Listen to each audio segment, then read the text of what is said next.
Hello, my name is Jason Beach, and in this screencast, I'm going to show you how to add green screen footage to your iMovie project. Now I'm using iMovie 11 here, and I just went ahead and went to Walmart and picked up some green fabric, and I fastened it to the wall. I've also asked Chef Combo to come in and help with this movie as well. Now this would be a great project for your students because you can actually have them become part of that. They can develop their own characters and travel around.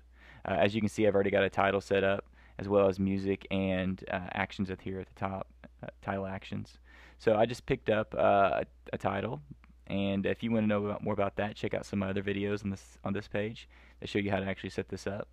But we're going to use this as our intro because this is Chef Combo's Fantastic Adventures, and this is our background here that we're going to use. Now it's very important that when you use background footage for your iMovie project that you have really high quality images, because the higher the quality, the better it's going to look. Now let's talk about green screen footage a little bit. When you're using a green screen, it's best to have the green screen well lit. You don't really want to have a lot of shadows because the shadows tend to mess up the program. So as you can see here, my green screen footage is very well lit. Also notice that Chef Combo is using a stick to help move his hand, and notice that I actually wrapped some fabric around that stick, so it does a pretty good job of kind of masking out the stick. That way you can kind of hide objects too. Now if I were thinking ahead, I would have masked out the puppeteer's arm because that would actually help me a little bit. But again, just make sure your actual screen is well lit and you're good to go. Now I'm going to go ahead and get started here. I'm going to find my actual scene. So I'm going to start about right here, and I'm just going to click and hold, and I'm going to select some footage. Now I've already went ahead and tested this, so I know exactly how much I need for this first scene. Here we go. So I'm just going to stop right here, and I'm going to actually click and hold. And while I'm holding, I'm going to drag this scene up here, and I'm going to drop it right on top of this footage. Now this footage is going to actually open up the new option for advanced menu items.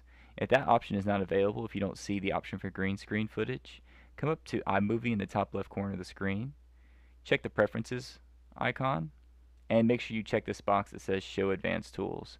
When you check that box, it'll give you the ability to do green screen as it says here.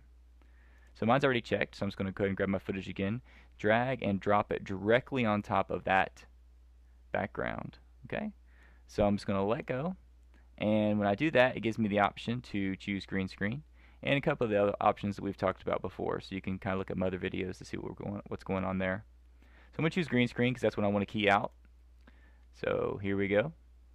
As you can see here, this drops the actual footage on top, and there's the background. And of course here is the character Chef Combo. So let's go ahead and take a look at what's going on.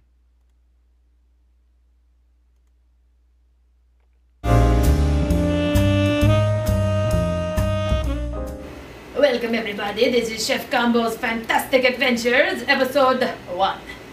Today we will be featuring very fabulous locales of different types. The first place I'm going to take you to will...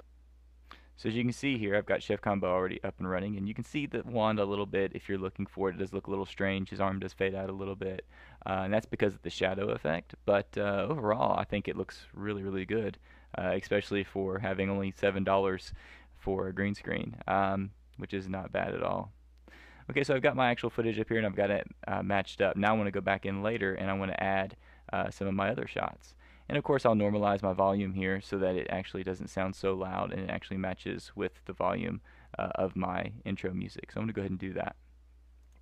Okay, went ahead and worked on my movie some more, and I have added some maps. Now I've not talked about maps yet, but I'm going to just introduce them now. They're real quick and easy to use.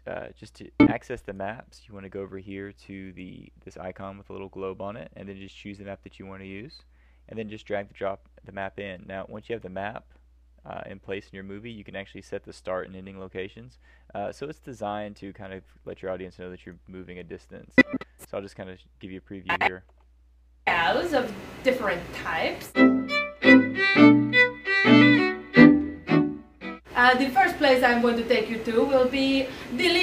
So it's a nice little transition to add in your movie, especially since you've got some travel involved.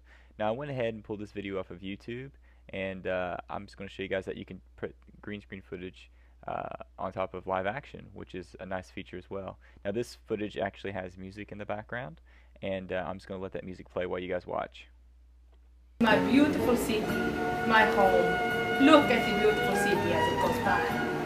As you can see, it works just the exact same way. You drop the actual green screen footage on top of your actual live footage, and that will replace it. So again, that's the basics of adding green screens.